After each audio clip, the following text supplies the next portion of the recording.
Muy buena gente, bienvenidos a la ciencia del código. Continuamos con el curso de programación en JavaScript desde cero. Lo que hicimos en el video pasado fue usar los conceptos básicos de HTML para empezar a construir nuestra página web de la pizzería. Lo que vamos a hacer ahora es ver los conceptos básicos de CSS y en el próximo video vamos a usar estos mismos conceptos para seguir mejorando nuestra página.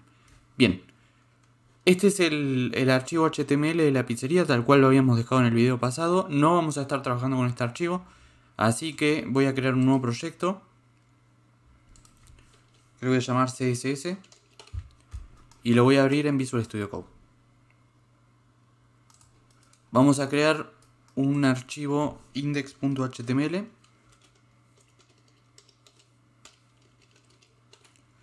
y vamos a crear una estructura básica HTML como vimos en videos pasados. De título no es necesario, pero le podemos poner CSS. Bien. Lo primero que tenemos que ver es qué es CSS. CSS significa Cascading Style Sheet y se usa para dar formato a nuestra página.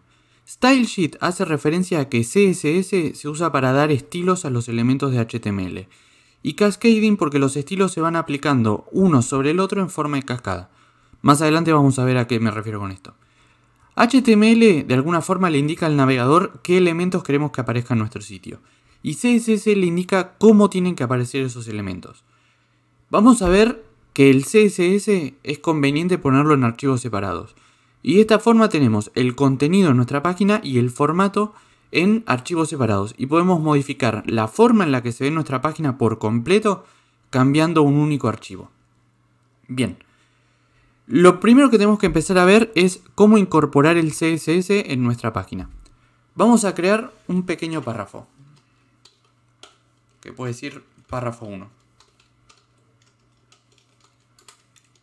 Guardamos y lo voy a abrir con Live Server.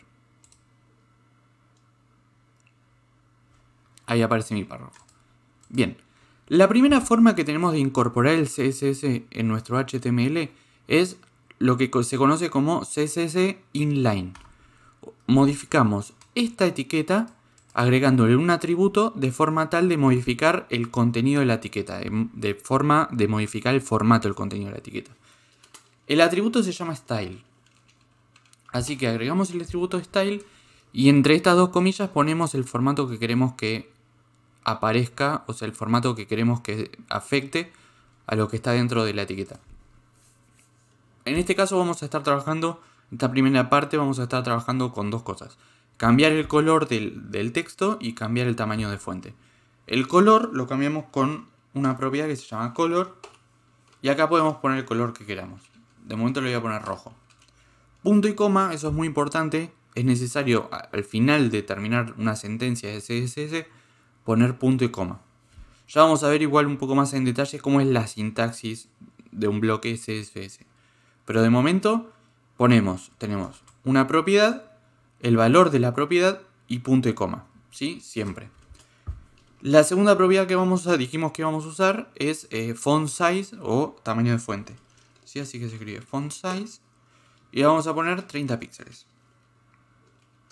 ¿Sí? Siempre es muy importante al final punto y coma. Guardamos, vamos a nuestro navegador y vemos que el párrafo se ve afectado por el formato.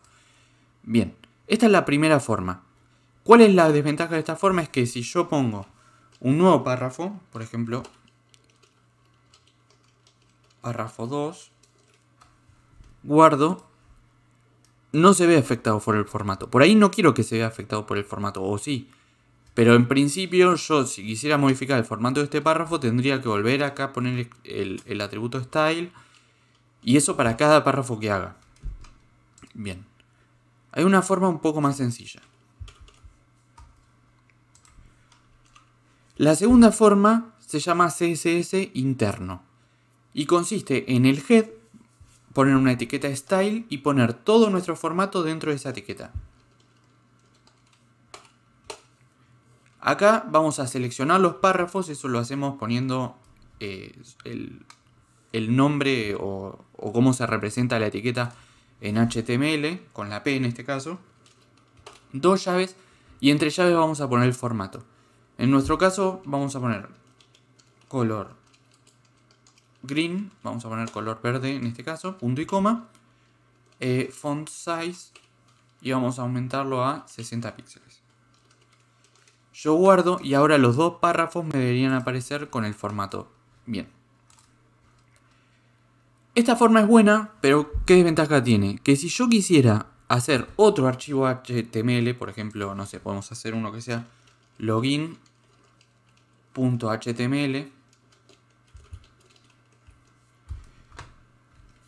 Acá hacemos una estructura básica HTML.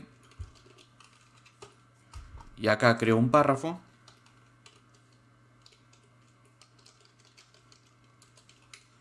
Y guardo, y esto lo abro con Live Server. No se ve modificado por el formato. Entonces, ¿qué tendría que hacer? Yo tendría que copiar esto y pegarlo en el head para que se vea afectado por el formato. ¿Sí? ¿Cuál es el problema de esto? Tener la etiqueta style dentro del archivo HTML que queremos modificar es complejo. Tenemos que andar, si queremos crear un nuevo archivo HTML, tenemos que volver a copiar todo, en eso podemos cometer errores. ¿Sí? Lo ideal es tenerlo en archivos totalmente separados. Si lo tenemos en archivos totalmente separados, incluso podemos reutilizarlo. Yo si tuviera acá un archivo CSS, lo único que tendría que poner acá es, che, ten en cuenta el formato que aparezca acá. Bien. Así que vamos a ver ese tercer método. Esto lo vamos a borrar, este no lo necesitamos. Bien. Borramos esto acá. Y vamos a crear un nuevo archivo que lo podemos llamar style.css, ¿sí? ¿Esto qué es? Bien. Bien. Y acá ponemos el formato. Igual que como hicimos con la etiqueta style. En este caso vamos a poner color azul. Y un tamaño de letra de 100 píxeles. Bastante grande.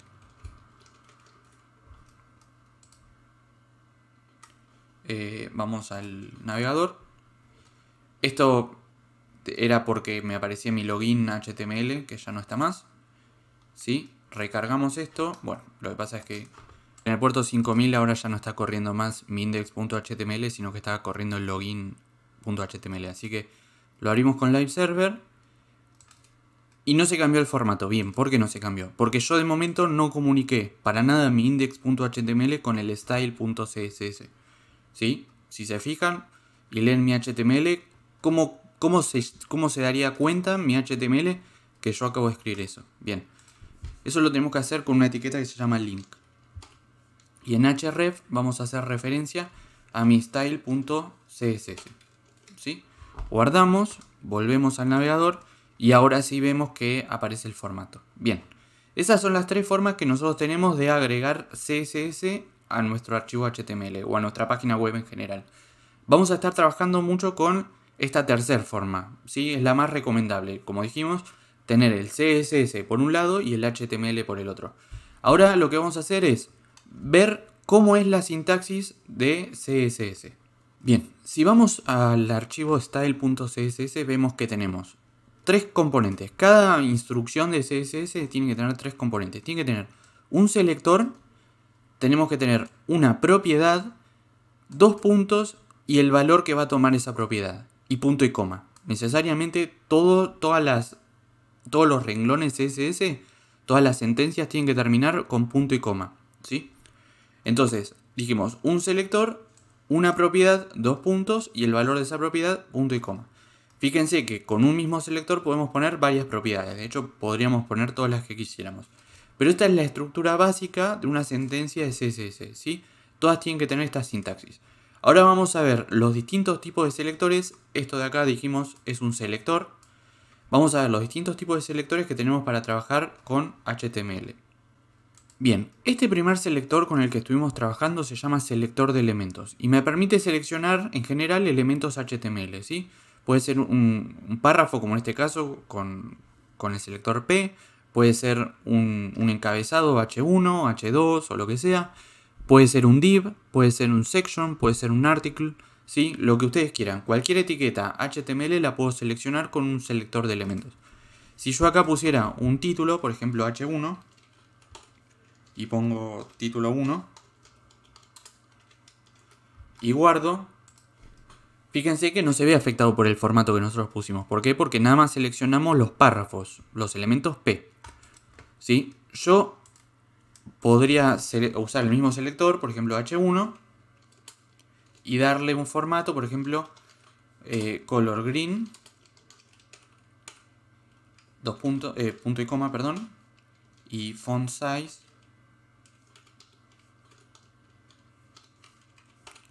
de, no sé, 120 píxeles.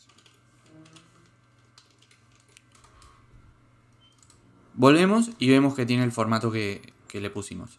Bien, otra cosa más. Yo puedo usar dentro de un seleccionar varios elementos HTML. Por ejemplo, si yo acá pusiera, por ejemplo, un H2, que sea título 2. Guardo, voy al navegador y veo que, claro, no se ve afectado por ninguno de mis formatos. ¿Por qué? Porque solamente seleccioné los elementos H1 y H2. Supongamos que yo quisiera que tenga el mismo formato que los párrafos. Yo podría copiar todo esto, pegarlo acá abajo, acá poner H2 y listo. Voy al navegador y ahí me aparece. Pero tengo una forma más fácil, más sencilla, que sería poniendo acá una coma y poniendo H2. O sea, yo dentro de un mismo selector, antes de un bloque CSS, puedo seleccionar varios elementos de HTML. ¿Sí? Esto se llama selectores múltiples. Bien, pasemos a los selectores de clase. En el video pasado dijimos que las clases, poner un atributo class dentro de una etiqueta HTML me permitía después trabajar con el CSS. Bien, bueno, creé un nuevo archivo sin querer. Bien, pongámosle a este párrafo una clase que llamemos clase 1. Class igual, entre comillas, clase 1 o class 1, para no confundir el español con el inglés. Class 1. Bien. Yo acá le estoy diciendo que todos los párrafos tienen que tener este formato. Pero si yo tengo elementos con clases, yo puedo seleccionar esas clases y darle un formato particular. Por ejemplo, yo quiero que todos los elementos que tengan la clase 1 o class 1 tengan letra roja y un tamaño de fuente de 60 píxeles. ¿Cómo hago para seleccionar esa clase? Bien, con un punto y el nombre de la clase. Si en este caso sería punto class 1. Entre llaves vamos a poner color red y un tamaño de fuente de 60 píxeles. ¿Sí? Vamos al navegador y vamos a ver que este párrafo, que es el único párrafo que tiene la clase class 1, como pusimos, tiene el formato que le dimos a esa clase. ¿Sí?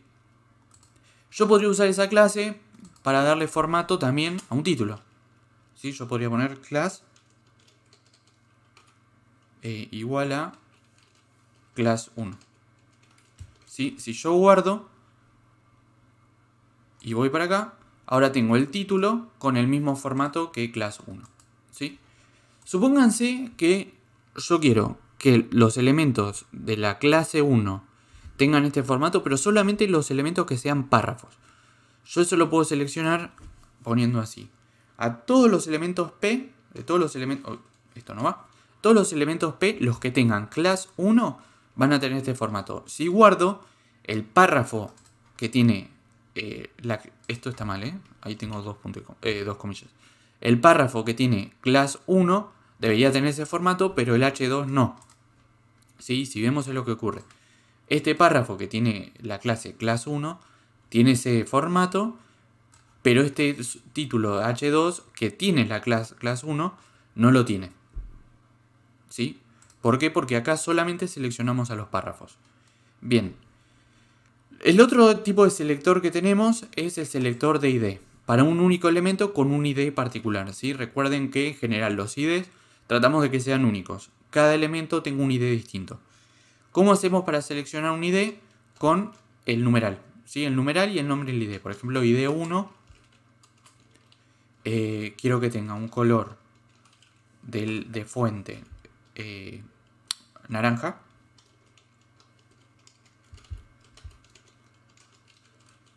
y un tamaño de letra de, no sé, 30 píxeles.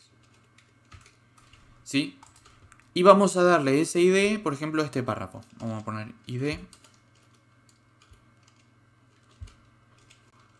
igual a ID1. Guardamos, volvemos. Y vemos que ese párrafo tiene el formato correspondiente a ese ID. Bien. Lo que podemos hacer también es seleccionar elementos que estén dentro de otros contenedores. No se entendió nada de lo que acabo de decir. Supongamos que tenemos un div acá. Vamos a poner un div. Y dentro de este div vamos a poner un párrafo, que va a ser párrafo 3.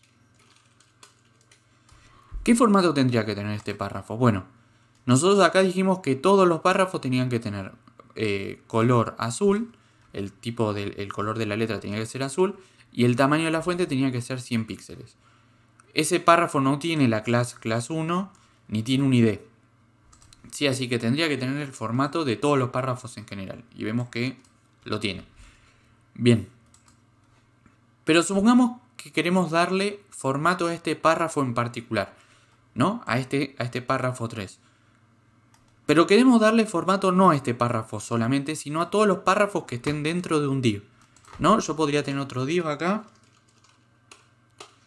Y otro párrafo, que sea párrafo 4. Si yo quiero darle formato a todos los párrafos que estén dentro de un div. Entonces yo puedo usar lo que se llama selectores descendentes. ¿Qué es lo que voy a hacer? Selecciono primero todos los div, ¿sí? Así estoy usando un selector de elementos, estoy seleccionando todos los div.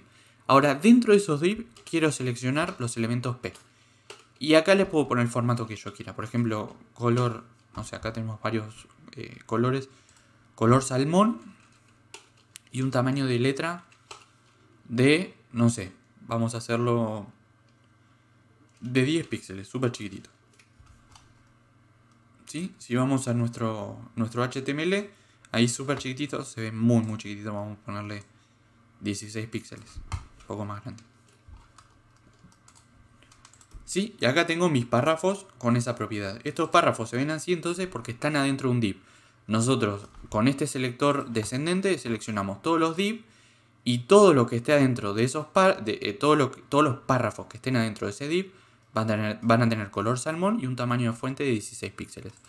Otra cosa que puedo hacer es, con esto de los selectores descendentes, puedo seleccionar primero cualquier cosa.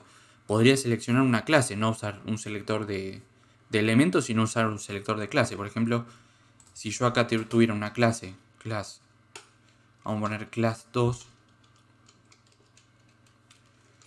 yo puedo seleccionar todos los párrafos que estén adentro de un div o adentro de un contenedor con la clase class 2, ¿no?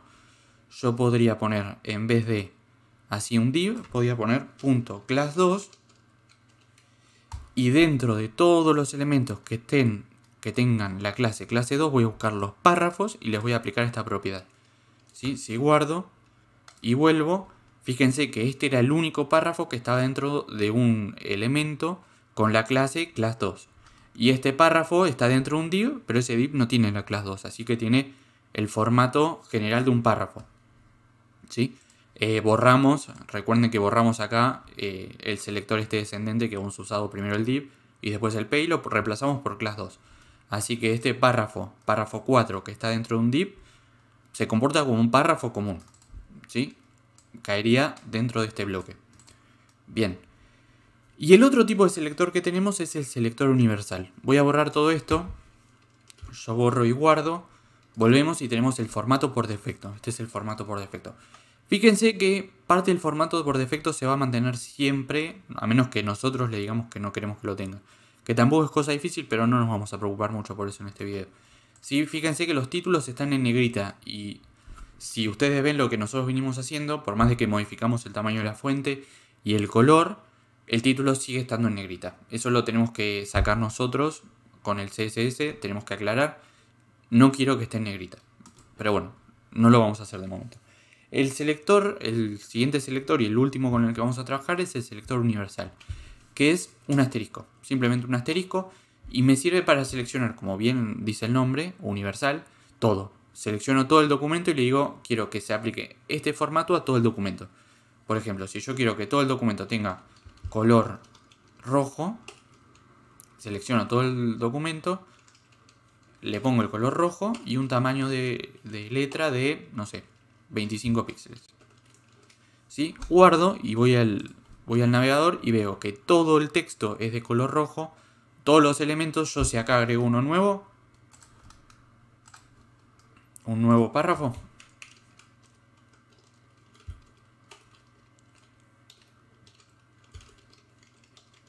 párrafo 5, y guardo, voy y veo que va a seguir teniendo el mismo formato, color de letra rojo y tamaño de fuente 25, ¿sí?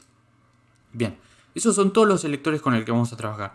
Ahora veamos muchas de las propiedades que podemos aplicarle al texto y cómo utilizarlas. Bien, la primera propiedad la cual deberíamos trabajar con el texto es el color, que ya lo estuvimos viendo un poco. Vamos a borrar esto y vamos a volver a darle formato a los elementos de tipo P. ¿Sí? Yo puedo poner color, dos puntos, y acá puedo poner el nombre del color. En CSS ya vienen cargados muchos colores, ¿sí? A ver, si yo uso el autocompletado me va a dar varias opciones. Acá tengo unos cuantos, pero no es lo más común, porque lo más probable es que yo quiero usar un color que no esté acá. Lo más común es usar el hexadecimal. ¿Ven estos numeritos de acá al costado? Bien, estos son los colores en hexadecimal. Es un numeral seguido por 6 cifras. Bien, no sé si todo el mundo sabrá lo que es un número en hexadecimal. Un número en hexadecimal es un número que en vez de estar en nuestra base decimal, está en una base que es 16. En vez de ser base 10, es base 16, ¿sí? El binario, en vez de ser base 10, es base 2. El hexadecimal o el octal, por ejemplo, en vez de ser base 10, es base 8. El hexadecimal, en vez de ser base 10, dijimos, es base 16. No se preocupen, no es necesario saber hexadecimal. Si ustedes van a Google y ponen color en hexadecimal, en realidad tienen un montón de páginas para buscar paletas de colores y se los van a dar en hexadecimal, les van a dar los valores RGB del color, ¿sí? No tienen que preocuparse mucho por eso. Si yo quisiera poner rojo en hexadecimal sería numeral FF0000, ¿sí? Esto es el rojo. Para que tengan una leve idea, estos dos primeros dígitos se refieren al canal rojo, ¿sí? Piensen siempre, RGB es red, green, blue. El primero es rojo, el segundo green es verde y el último es azul, ¿sí? FF en este caso sería el número más grande que podemos poner en hexadecimal, así que le estoy diciendo, cárgame todo el canal rojo, no me pongas nada en el canal verde y no me pongas nada en el canal azul, ¿sí? Por eso FF0000 es rojo.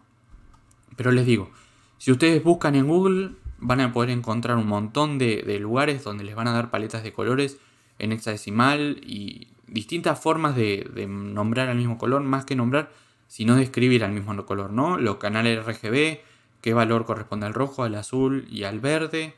O bueno, hay distintas formas, hay otras formas. ¿Sí? No me quiero complicar mucho en esto. La otra forma en la que podemos llegar a utilizarlo, dijimos, hay muchas formas, pero vamos a ver solamente estas tres. Poner el nombre que ya venga cargado en CSS, con hexadecimal o con un comando que es RGB. ¿Sí? Y entre paréntesis ponemos qué cantidad le queremos poner al canal rojo, al verde y al azul, ¿sí? Muy parecido a lo que hacemos en hexadecimal, solamente que esta vez con números decimales. Los números que tenemos que poner acá van entre 0 y 255, ¿sí? Así que si yo quisiera que todo sea rojo, sería 255 acá, 0 acá y 0 para el canal azul, ¿sí? Ahí volveríamos a tener el rojo. Bien, la siguiente propiedad con la que tenemos que trabajar es con la alineación, ¿sí? Esa propiedad se llama text align. Y acá tenemos varias opciones. Esto es como cuando ustedes están haciendo un documento de texto, por ejemplo en Word o en LibreOffice, que les dicen, bueno, quiero que me lo justifiquen, quiero que me centren el texto, quiero que esté a la izquierda o quiero que esté a la derecha. Bueno, acá es igual, ¿sí? Si yo quiero que esté a la izquierda, como viene naturalmente, text align left. Si yo quiero que esté a la derecha, le pongo right. Si vamos al navegador, bueno, vemos acá que nuestros párrafos están corridos a la izquierda. Vamos a poner un párrafo más grande. Vamos a hacer este párrafo que es párrafo 2.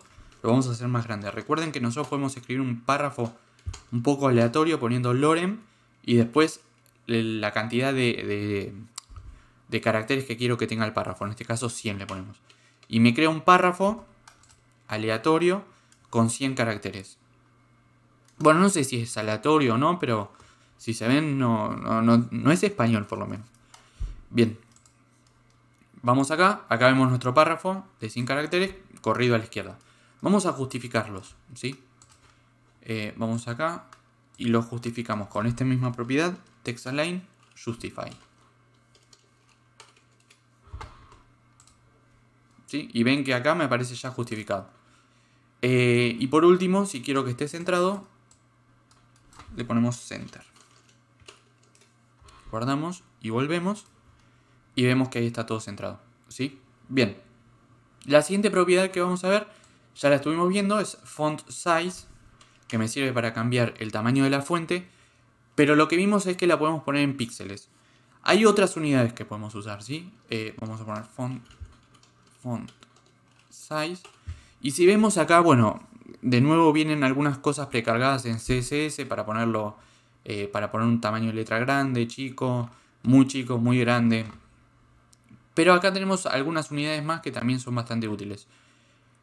Acá tenemos el píxel, también lo podemos poner en centímetros, en milímetros, en pulgadas. Y estas dos unidades están relacionadas con el tamaño que viene por defecto en el navegador, en HTML en general, o en un contenedor.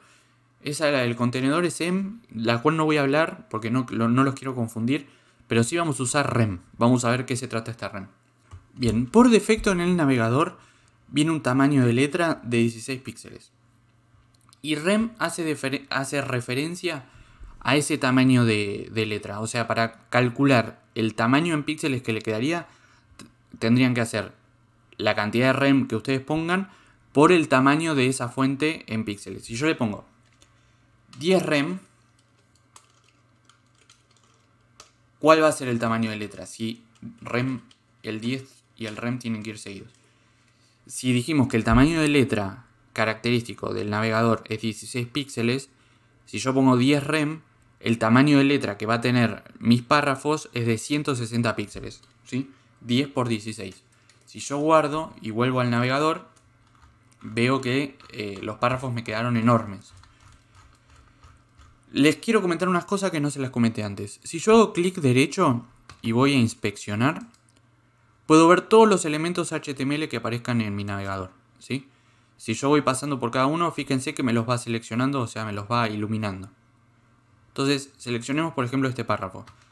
Si vamos acá, en la parte de abajo, vemos todo el formato que le fuimos dando, ¿sí?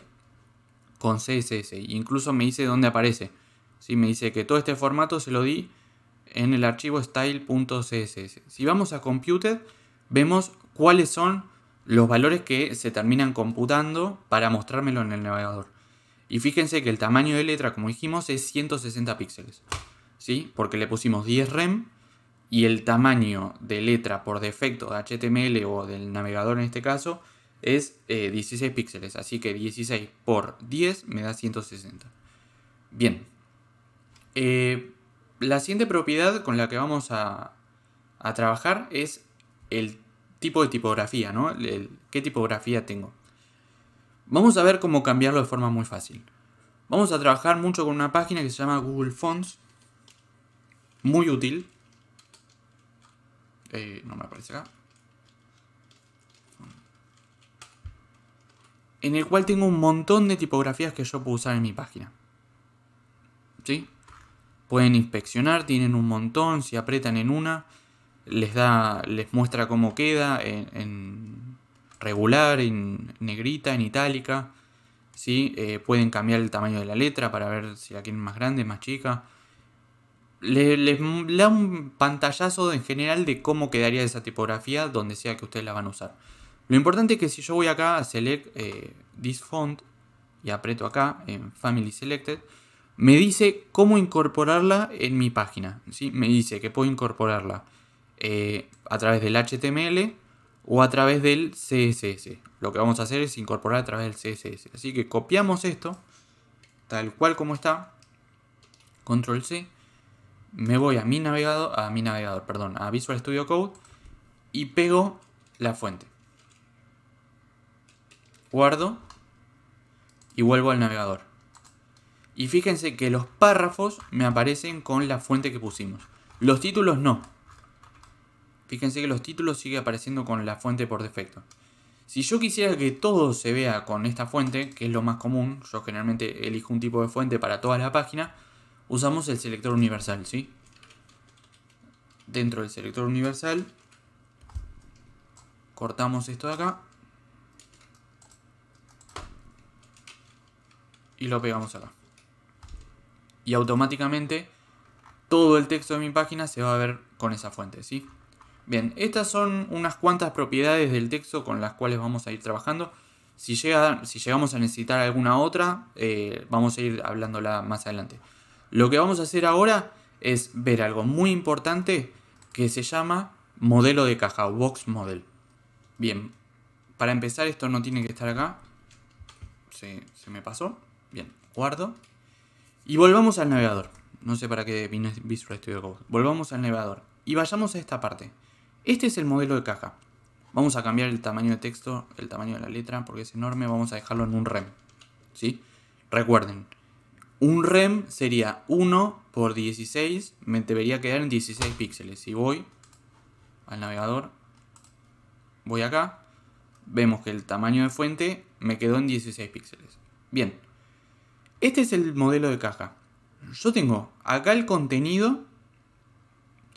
Acá tengo el padding, que es la distancia o es un espacio que queda entre el contenido y el borde. Después tengo el borde, acá. Y lo más exterior es el margen, que es el espacio que tengo entre un elemento HTML y otro, ¿sí? Bien. Fíjense que si yo acá tengo marcado el párrafo 1, marquemos este que es más grande, este. Si yo me voy moviendo en los distintos elementos que tiene mi modelo de caja, entre el margen, el borde, el padding y el contenido, me los va marcando en el navegador. Fíjense que yo no tengo borde, por eso me aparece una línea, no tengo padding, tengo el contenido, que es de 1663 píxeles de largo por 72 píxeles de alto, y tengo margen, pero tengo margen nada más que superior e inferior. No tengo margen izquierdo ni margen derecho, ¿sí? Todo esto lo podemos modificar con CSS. Empecemos con el padding. Vamos acá. Si yo quiero ponerle padding, lo único que tengo que hacer es poner padding. Y ponerle cuánto quiero que tenga. Tenemos 4 formas de indicarle qué padding, cómo queremos modificar el padding. En realidad tenemos más. Vamos a ver 4 primero y después vamos a ver las otras. Si yo pongo acá, por ejemplo, un rem, recuerden que equivale a 16 píxeles, y guardo, ¿qué es lo que va a hacer esto? Me va a poner tanto un rem de padding superior, inferior, izquierdo y derecho, ¿sí? Vengo acá y fíjense que me aparece 16 píxeles de padding, tanto arriba, abajo, a la derecha y a la izquierda, ¿sí? Y si yo me marco acá, fíjense que ahora sí me lo marca. Me marca el contenido, me marca el padding y me marca el margen. Esta es una forma. Acá, si yo pongo un solo valor, entonces modifico los 4 padding, o sea, el superior, el inferior, izquierdo y derecho. Si yo pongo 2 valores, por ejemplo, puedo poner un rem y 0,5 rem. Con el primero voy a modificar arriba y abajo, o sea, el padding superior y el padding inferior. Y con el segundo, el izquierdo y el derecho. Si volvemos al documento, vemos de que ahora el padding superior y el inferior es de 16 y 16. Y el izquierdo y el derecho es de 8 y 8. Y tengo una tercera forma, que sería poniendo ya 4 valores. Vamos a poner acá un 2. Vamos a poner acá 1,5. Vamos a poner acá 1. Y después vamos a poner 0,5. Bien. El primero corresponde al padding superior. El segundo corresponde al padding derecho. El tercero corresponde al padding inferior. Y el último corresponde al padding izquierdo, ¿sí? Imagínense como un relojito. Empezamos desde arriba, en el sentido de las agujas del reloj. Desde arriba pasamos al derecho, después al de abajo y después al izquierdo. ¿Sí? Si volvemos al navegador, vemos que mi padding superior es 32, ¿sí? Recuerden, 2 por 16 me da 32. El de la derecha es 24, 1,5 por 16 me da 24. El de abajo es 16, 1 por 16 me da 16. Y el de la izquierda es 8 porque 0,5 por 16 me da 8, ¿sí? Fíjense que si ustedes lo ven marcado el padding, se nota que el de arriba es más grueso y el que de la izquierda es el más finito, ¿sí?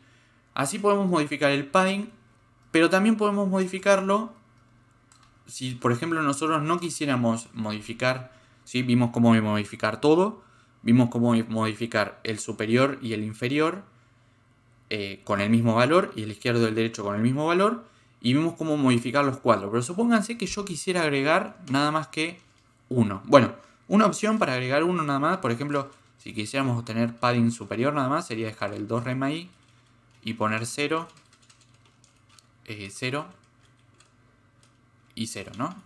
Esta sería una opción. Ahí nada más tendría el padding superior. Vengo acá y veo que nada más tengo padding superior. Pero hay una forma un poco más corta, que es con otra propiedad que se llama padding top. Fíjense que tengo padding left, padding top, padding right y padding bottom, ¿sí? Entonces yo si quiero modificar el padding superior, le pongo padding top y acá pongo los 2 rem. Guardo dije, ahí está. Vuelvo al navegador y fíjense que sigo teniendo el padding superior. Bien, volvamos para atrás. Yo esto, así como lo hice con el padding, también lo puedo hacer con el margen. Solamente que en vez de usar padding voy a usar margin. ¿Sí? Guardo. Y fíjense que ahora me desapareció el padding que tenía, pero tengo el margen en las propiedades que puse, ¿sí? El superior 32, el derecho 24, el inferior 16 y el izquierdo 8, ¿sí? Todo lo que dijimos para el padding sirve para el margen, reemplazando la palabra padding por la palabra margin, ¿sí? Si yo quisiera modificar todos los márgenes iguales, pondría un solo valor. Si quisiera modificar el superior e inferior con el mismo valor y el izquierdo y derecho con el mismo valor, pondría dos valores nada más. Y para modificar los 4, puedo usar los 4. O puedo usar margin top, margin bottom, margin left y margin right.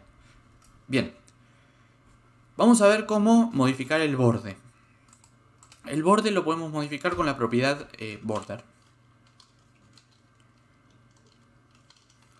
Sí, yo podría poner, de nuevo, acá fíjense que tengo border top para modificar nada más que el borde superior, border left para modificar el izquierdo, el derecho, right, derecho. Tengo para poner el width es qué espesor quiero que tenga el borde, el color, pero yo todo eso lo puedo hacer en una sola línea, ¿sí? Si yo pongo border, acá pongo el color que quiero que tenga, por ejemplo green. Después quiero poner el tipo, por ejemplo puede ser un borde hecho de líneas punteadas, puede ser un borde sólido, puede ser hecho con guiones, ¿sí? Tengo distintos tipos de bordes, pueden investigarlo, yo lo voy a poner solid. Y quiero que el espesor del borde sea de 3 píxeles, ¿sí? El espesor se refiere al tamaño de la línea, qué tan gruesa es la línea. Quiero que sea de 3 píxeles. Si voy al navegador, veo que ahí me aparecen los bordes, ¿sí? Bien, lo siguiente que tenemos que ver es qué son los elementos inline y los elementos block. En HTML tengo estos dos tipos de elementos. Los elementos inline son elementos que pueden compartir la misma línea, ¿sí? No vimos de momento, estos elementos son elementos block. Fíjense que yo no tengo dos elementos dentro de la misma línea. Yo acá tengo el título 1, salto de línea. título 2, salto de línea. Tengo un párrafo, salto de línea. Tengo otro párrafo, salto de línea. Y fíjense que yo con el borde veo cuánto ocupa el elemento y ocupa todo el tamaño de la pantalla. Pero yo tengo elementos inline que pueden ocupar la misma línea. Por ejemplo, los links, cuáles son elementos inline y cuáles son elementos block, ya viene por defecto en HTML. Después nosotros lo podemos modificar con CSS. Pero por defecto los elementos div, los elementos p, los elementos h, no importa el número, son elementos block. La etiqueta A o los links son elementos inline. ¿Sí? Entonces si yo pongo un link que no quiero que haga nada, le pongo link 1. Y abajo, recuerden que si ponen el cursor al final de la línea, ponen control C, copian la línea. Bajo, control V, y acá le pongo link 2 y guardo. Fíjense, voy al navegador y me aparecen los dos links uno al lado del otro, porque son elementos inline, ¿sí? Los elementos link son elementos inline. Después pueden buscar qué elementos son inline y qué elementos son block. Lo importante es que los podemos modificar con CSS, con la propiedad display, ¿sí? Si yo quiero que, por ejemplo, esos elementos A sean elementos de tipo block, lo que tengo que aplicar es la propiedad display. Pongo A, uso el selector de elementos y pongo display. Fíjense que me aparece inline porque por defecto los elementos A o los links tienen esa característica, ser elementos inline. Pero yo le puedo poner block. Y guardo. Fíjense que ahora los links me aparecen por separado. Fíjense otra cosa, si yo les pongo el borde a los elementos A, control C, control V, ahora que son elementos block, fíjense que ocupa todo el ancho de la pantalla, ¿sí? Si dejo que sean inline sin poner nada, yo podría acá poner display inline, pero si son elementos A no es necesario poner nada, porque por defecto son inline, y guardo. Vuelvo. Fíjense que el elemento solamente ocupa lo que ocupe el contenido, ¿sí? Bien. Yo puedo a los elementos block, solamente a los elementos block, puedo modificarles el ancho y el largo con propiedades que se llaman height para el alto y width para el qué tan largos son, ¿no? Bien. Esto lo voy a borrar, no lo necesito. Voy a sacar estos links de acá porque tampoco los necesito. Y P, que es un elemento block, entonces dijimos que yo lo puedo modificar el largo y el alto. El alto corresponde a la propiedad height. Y acá le podemos poner, por ejemplo, 300 píxeles, por ejemplo. Vuelvo al navegador y veo de que ahora el alto de mis párrafos es de 300 píxeles. Voy a sacarle la propiedad esta de center, porque no me interesa de momento. ¿Sí? Fíjense, ahí el alto de los párrafos es de 300 píxeles. Y el width, o el largo, lo manejo con, dijimos, bueno, la propiedad de esta width, ¿sí? Yo podría ponerlo en píxeles, pero algo que podemos hacer acá también es trabajar con porcentajes, que es algo muy útil. Por ejemplo, si yo quisiera que ocuparan el 50% del largo de la pantalla, yo acá pondría un 50%. ¿Sí? Guardo y vuelvo y veo de que ahora mis párrafos ocupan solamente el 50% del largo total de la pantalla. Bien, recuerden que esto solamente lo podemos hacer con los elementos block. Así que si yo quisiera que un elemento inline tuviera un ancho y un largo que yo lo defina, lo tengo que marcar como block, ¿sí? Algo que podemos hacer también es modificar el fondo de cualquier elemento, no solamente inline. Como con la propiedad background, ¿sí? Si yo quisiera ponerle nada más que un color de fondo, pondría background color y le pondría el color, ¿sí? Como vimos hasta ahora, puede ser con RGB, puede ser en hexadecimal o puede ser el nombre. Pero además tenemos otro comando tipo RGB, solamente que esto es RGBA. RGBA, que va a recibir 4 parámetros. No solamente el valor correspondiente al canal rojo, el valor correspondiente al canal verde y el azul, sino otro valor que va entre 0 y 1, que es un número que generalmente se llama alfa, que corresponde a la transparencia. Va a ser 0 si quiero que ese color sea totalmente transparente y 1 si no quiero que sea nada transparente, o sea, que sea totalmente normal. Si yo quisiera el rojo, entonces pondría 255, 0, 0, y si yo quiero el rojo normal, pongo un 1. Si yo pongo eso, veo de que el color de todos mis párrafos es rojo. No se ven las letras, porque las letras también son de color rojo. A ver, vamos a poner las letras de color azul. De color verde. Guardo y ahí tengo mis letras en color verde y mi fondo de color rojo. Horrible se ve. Bien. Con este valor entonces dijimos que podemos manejar la transparencia del color. Si yo le pongo un 0,2, fíjense que se va a ver mucho más clarito. ¿Por qué? Porque ahora es casi transparente. O sea, el valor transparencia total es 0. Si yo tuviera elementos allá atrás de este contenedor, se verían. ¿Por qué? Porque ahora es transparente. Van a ver para qué lo vamos a usar en la página de la pizzería. Bien. ¿Qué otra cosa tenemos que ver? Tenemos que ver ahora qué son los elementos inline block. Dijimos que tenemos elementos inline, que tenemos elementos block, pero tenemos un intermedio, que es inline block. La diferencia entre inline block e inline block es que los elementos inline block los podemos poner uno al lado del otro como si fueran elementos inline, pero al mismo tiempo podemos modificar el ancho y el alto como si fueran elementos block, ¿sí? Por ejemplo, vamos a volver antes que habíamos puesto los links, no sé para qué los borré.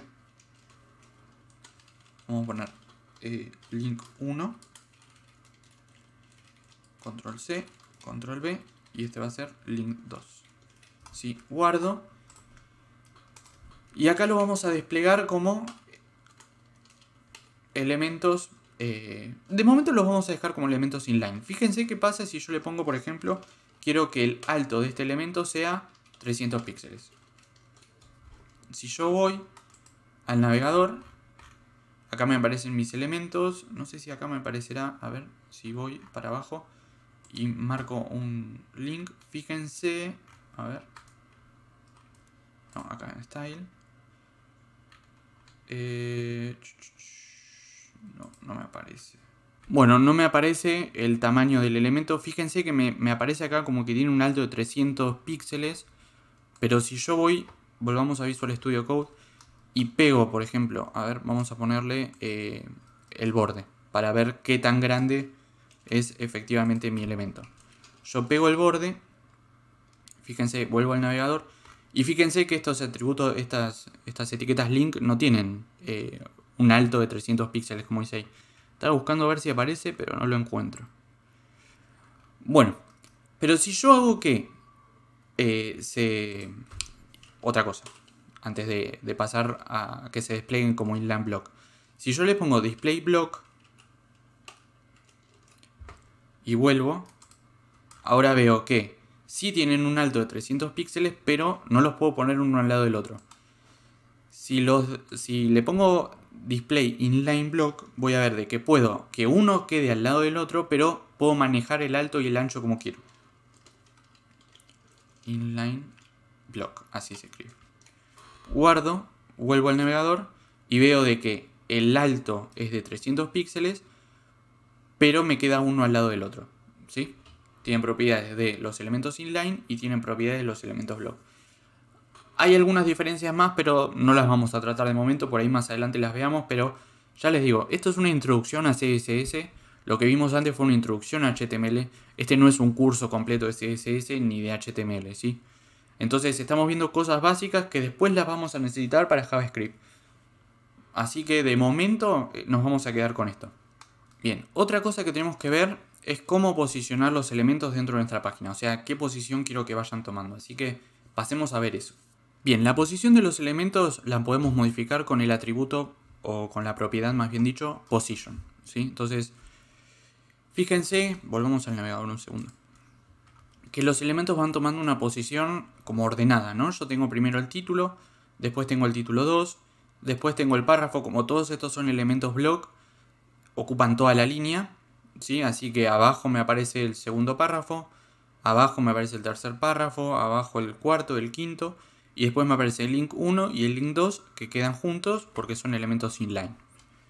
Bien, bueno, justo en este caso son inline block, pero bueno, los elementos inline block dijimos que se desplegan igual que los elementos inline. Bien. Yo puedo modificar la forma en la que van apareciendo los elementos con el atributo position, dijimos. Si yo pongo position,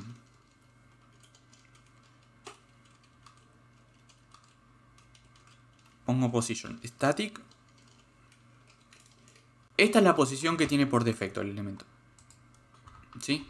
Lo voy a ver tal cual como lo voy a ver porque static hace referencia a las posiciones que van tomando los elementos por defecto. Pero tengo algunos valores más. Si yo pongo relative,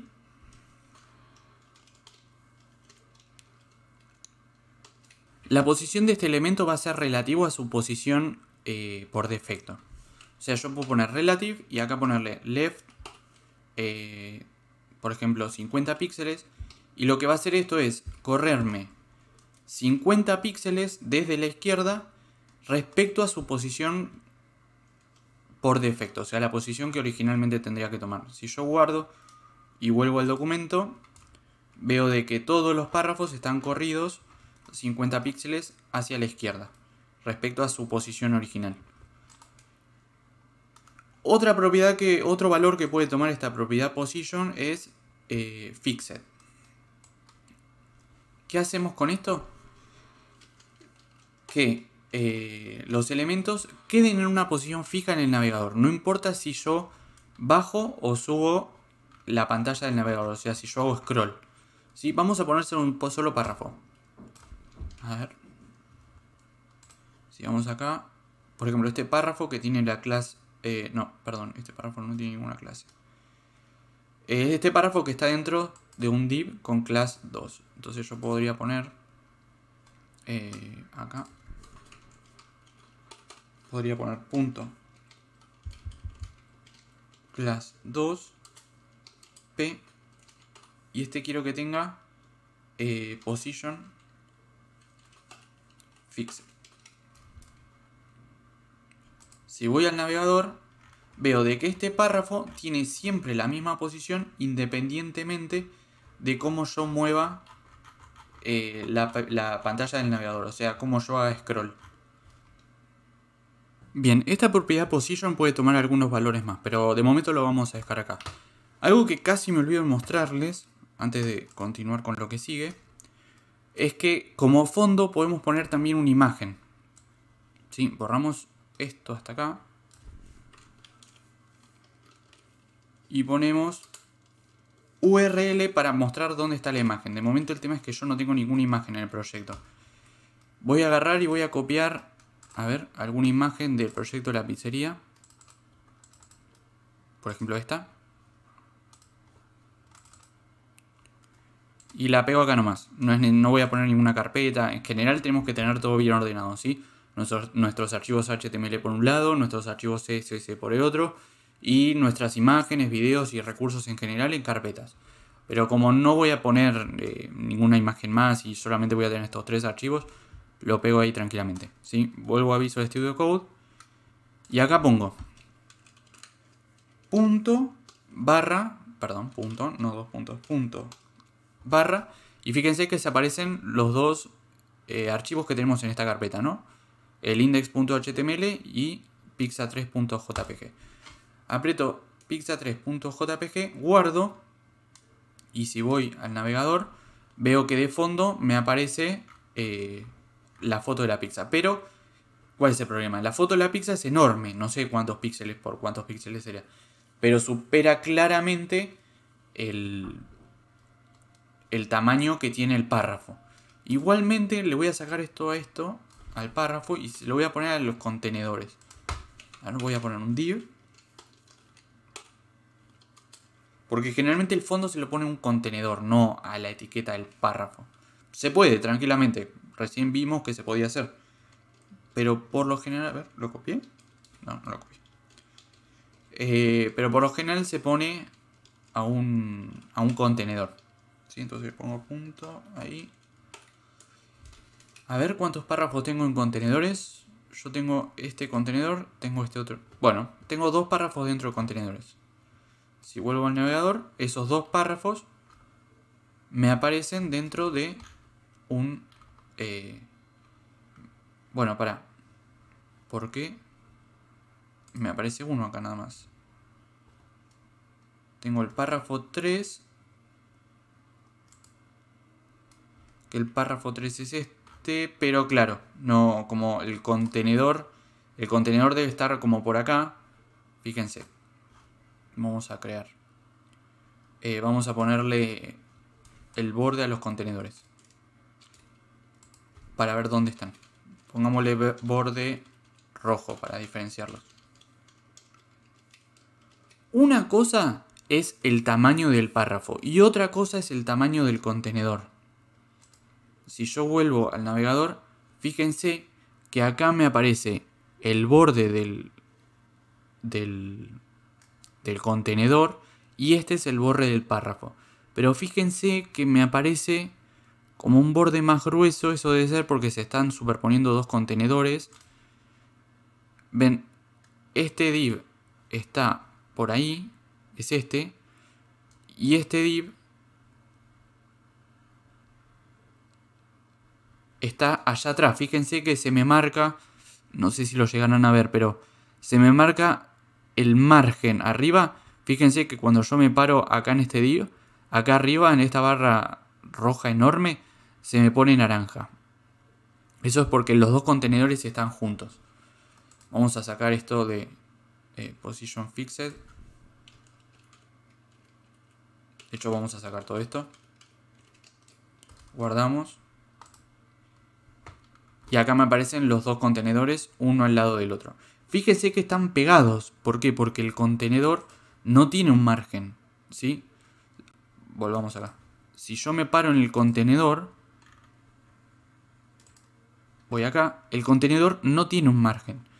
¿Sí? Entonces estén pendientes de eso. Una cosa es el contenedor y otra cosa es el párrafo. Con lo que estuvimos trabajando hasta ahora es con el párrafo. El párrafo ocupa esto, ¿sí? Hasta lo verde. Con sus márgenes, también tiene sus márgenes. Pero por ejemplo, estos 2 párrafos, además de ser párrafos, tienen un contenedor, están adentro de un div. ¿Sí? Y ese div tiene sus propias características. Tiene su propio alto, su propio largo, su propio padding, su propio margen. ¿Sí? Si yo quisiera que esto estuviera un poco más separado, le podría poner, por ejemplo, un margen. Podría ir acá y poner margin y no sé, un rem. Guardo. Y fíjense que ahora me aparecen separados, ¿sí? El margen se lo puse los 4 márgenes. Acuérdense que puse un solo valor. Bien. ¿Cuál es el problema que tengo acá? Es que el tamaño de la imagen es bastante más grande que el contenedor, ¿sí? Probablemente. Por eso me lo recorta. Me está mostrando un pedazo de la imagen. Yo podría hacer que la imagen se muestre por completo, por ejemplo, con la propiedad background cover, perdón, background size, background, no me aparece acá, background size, y acá podría poner cover. Eso va a hacer de que la imagen ocupe el tamaño del contenedor. Lo que está haciendo acá es tratando de ocupar lo más posible. Fíjense, lo que pasa es que la imagen probablemente sea muy larga y muy alta. Entonces, ¿qué es lo que está haciendo esto? Está tratando de mostrarme todo el largo, por lo menos todo el largo posible, y el alto me lo va a tener que recortar un poco, sí o sí. Si yo quisiera que esto estuviera un poco más centrado, porque probablemente el centro de la imagen esté por acá, podría modificarlo con background position. Background position. Y le puedo poner center y center para que esté centrado tanto en el largo como en el ancho. ¿Sí? Si yo voy, ahí veo que está más o menos centrada, ¿sí? Bien. Lo siguiente que tenemos que ver es cómo alinear los elementos. O sea, cómo alinear estos contenedores o en general puede ser los párrafos, en general cualquier elemento HTML. Bien, si yo quisiera alinearlo de forma de forma horizontal, o sea, en el largo, nosotros vimos que con Align Center podíamos alinear texto, o sea, Text Align Center, podíamos alinear el texto. Pero ¿qué pasa? Lo alineamos dentro de lo que ocupa el párrafo. Volvamos acá y pongamos acá, no lo tengo, pongamos Text Align Center. Si guardo y vuelvo al navegador, veo que los párrafos están centrados, pero dentro de lo que ocupa el párrafo. ¿Qué pasa si yo quisiera que todo este contenedor esté centrado? Todo el párrafo esté centrado acá. Bien, eso lo podemos hacer lo podemos hacer de varias formas. Yo les voy a mostrar algunas. Hay muchas más, ¿sí? No pueden buscar alguna otra, pueden quedarse con esta. Lo que a ustedes más les convenga, les guste, sí, eso queda a libertad de ustedes. Entonces, ¿cómo lo podemos hacer? Con los márgenes, por ejemplo. Si yo pongo margin y auto, ¿qué es lo que me va a poner? Me va a poner márgenes iguales de tanto izquierda y derecha. Entonces, si yo vuelvo, veo que me quedan centrados. ¿Por qué? Porque el margen, no me estoy parando en un párrafo, me paro acá en un párrafo, el margen es tal de que de un lado y del otro tenga exactamente lo mismo y el contenido me quede en el centro, ¿sí? Esta es una de las opciones que tenemos para centrar el contenido horizontalmente, a lo largo del largo, ¿no? Que me quede justo en el centro. Si lo quisiera centrar a lo largo del alto, o sea, yo quisiera que este párrafo me apareciera acá, podría jugar, por ejemplo, con el padding, ¿no? Podría ir poniéndole distintos valores de padding. Padding, podría poner, no sé, 2 rem y ver cómo queda. Me falta un montonazo. Podría poner 10 rem e ir viendo cómo queda. Acá se me está modificando también el largo, el ancho. Bien, esto porque hay otra cosa que me olvidé mencionarles. Cuando nosotros modificamos el largo y el ancho con high y width, por ejemplo acá, ¿sí? Con esto modificamos el alto y con esto el largo, estamos teniendo en cuenta el contenido nada más, ¿sí? Fíjense que si volvemos acá, nosotros le pusimos que yo quiero que el alto sea de 300 píxeles. Y fíjense que el contenido es de 300 píxeles. Pero yo a veces, cuando me refiero al alto y al largo, quiero aclarar todo. O sea, quiero ocupar el borde, el padding y el contenido. Quiero ocupar todo. De hecho, es lo más recomendable, tener ocupado todo, ¿no? Que nosotros modifiquemos el alto y el largo de un contenido y modificar todo esto automáticamente. ¿Cómo hacemos? Para eso tenemos que usar una propiedad y generalmente se recomienda aplicársela a todo el documento que se llama box sizing, y ponerle border box. Por defecto viene content box. Si yo pongo eso, la suma de el borde, el padding y el contenido ahora va a ser de 300 píxeles. Fíjense que como yo le puse un padding enorme, le puse 160. Fíjense que 160 y 160 me da 320. 320 es más de 300 porque nosotros le pusimos que queríamos que de alto el contenido sean 300 píxeles. Entonces me pasé. Entonces el alto que me queda para el contenido es nulo. Y veo estas cosas raras, como que el contenido se me sale del contenedor. Empiezan a pasar cosas raras. Entonces bajemos el padding un poco. A ver, vamos ahí. Bajemos el padding. Llevémoslo, ¿dónde están? Acá. Llevémoslo de nuevo a 2 rem. Volvamos para acá. Bueno, sigue siendo poco. 2 rem sigue siendo poco. Vamos a ponerlo en 5 rem. Vuelvo para acá. Y bueno, ya van tomando la idea. Más o menos puedo ir jugando con esto. El padding superior, el padding inferior o los paddings para ir poniendo el contenido donde yo quiero que aparezca. ¿Sí? Y otra cosa que tenemos que ver es lo que se llama la propiedad float. Bien, con esta propiedad lo que podemos hacer es que un elemento se corra hacia la izquierda o se corra hacia la derecha y que el resto de los elementos se siga desarrollando alrededor de ese elemento. A ver, ¿vieron en un libro, cuando ustedes van leyendo un libro y tienen una imagen que está corrida hacia la izquierda o la derecha, que está como insertada en el texto y el texto bordea la imagen? Bueno, eso se logra con la propiedad float. ¿Para qué la vamos a usar nosotros? Volvamos un segundo acá. Yo quiero, por ejemplo, que este párrafo me quede acá a la izquierda, este párrafo acá a la derecha, y el resto de los elementos se sigan comportando tal cual como se están comportando ahora. Para eso vamos a usar la propiedad float, ¿sí? Yo tengo que tener algunos cuidados con esto. ¿Por qué? Porque si yo pongo acá los párrafos, a todos los párrafos, le pongo float, por ejemplo, float right, va a ocurrir algo muy raro. Fíjense, el primer párrafo intenta irse hacia la derecha, porque le pusimos que float hacia la derecha. El segundo párrafo en principio quiere ir hacia la derecha, pero dice, yo tengo espacio al lado del párrafo 1, entonces me voy a poner acá. Me voy a poner a la derecha dentro del espacio que tengo disponible, que es todo este. Entonces el párrafo 3 dice, quiero la derecha, acá no tengo espacio, entonces me meto acá abajo. El párrafo 4, bueno, yo también quiero la derecha, pero tengo todo este espacio disponible, ¿sí? Es como que el resto de los elementos se van acomodando en torno al espacio que tienen disponible, pero empiezan a ocurrir cosas raras. Fíjense que los párrafos me siguen apareciendo por acá, pero por ejemplo, el párrafo 3, que es este que está dentro de un div, está separado del contenedor, o sea, una cosa es el párrafo y este div está por allá arriba. Fíjense que cuando me apoyo en el div se me marca la zona de arriba.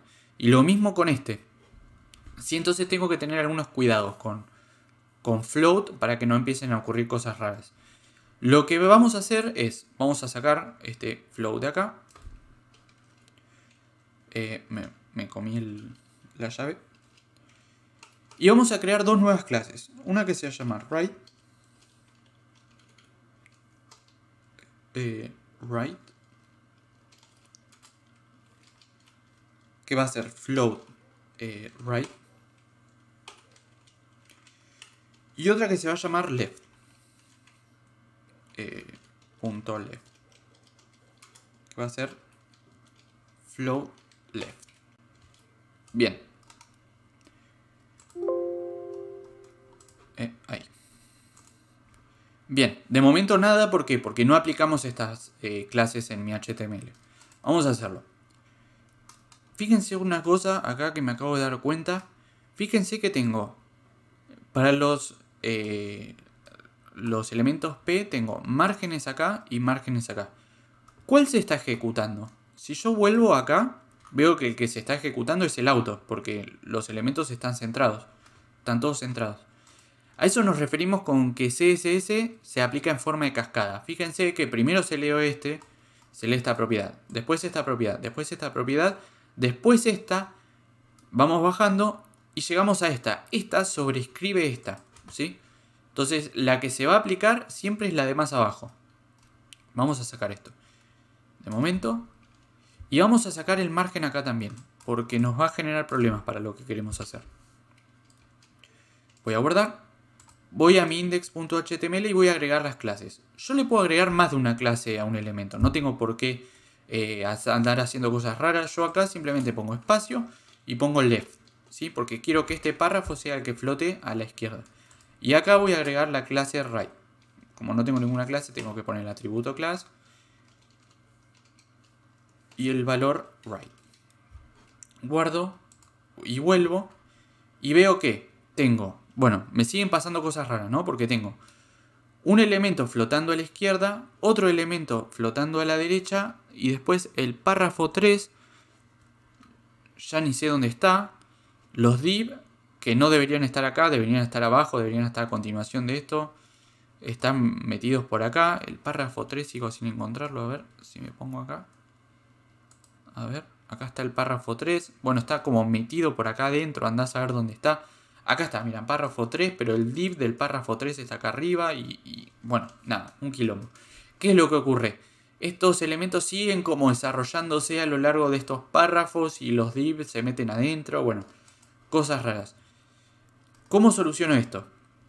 Bien, vamos a crear una nueva clase con una propiedad clear. Entonces la clase la vamos a llamar clear. Y la propiedad clear tiene que ser clear both. De esta forma voy a prevenir de que el elemento que sigue se desarrolle tanto a la derecha como a la izquierda de los elementos anteriores. Entonces guardo y se la voy a aplicar al elemento que sigue. O sea, este quiero que flote a la izquierda, este quiero que flote a la derecha y este ya no quiero que se desarrolle a lo largo de ninguno de los párrafos. Así que le voy a agregar la clase clear. Guardo y vuelvo. Y vean que vuelvo a tener todo como tenía antes. Como borré los márgenes auto, los elementos ahora vuelven a aparecer a la izquierda. Pero queda lo que yo quería. Queda este párrafo a la izquierda y este párrafo a la derecha. Y el resto de los elementos se siguen comportando normalmente. ¿Sí? Bien, el video lo vamos a dejar acá. Me hubiera gustado ver algunas cosas más, pero la verdad que el video se está haciendo muy largo y muy denso, ¿sí? Probablemente quería ver una propiedad más que se llama Overflow. Pueden chusmearla. Sirve para qué ocurre cuando tenemos, por ejemplo, una imagen que es más chica o un contenido en general que es más chica que el contenedor. Nos permite agregar acá barras de desplazamiento dentro de los contenedores. Bueno, tampoco la vamos a usar mucho, así que tampoco quiero complicarlos con eso. Después, probablemente en la página de Pizzería, si la llegamos a usar, la comentamos brevemente. Pero recuerden, esto no es un curso de CSS ni un curso de HTML, así que yo diría que con esto ya es demasiado. Así que vamos a dejar el video acá. Espero que el curso les esté siendo de utilidad. Les recuerdo que cualquier duda o cualquier sugerencia no duden en dejarla abajo en la caja de comentarios. Si quieren estar al tanto de todos los videos que voy a ir subiendo, por favor suscríbanse y activen la campanita. Bueno gente, los vemos en el próximo video donde vamos a terminar por completo la página de la pizzería y ya después por fin vamos a poder empezar con la parte de programación en JavaScript. Así que bueno, hasta el próximo video.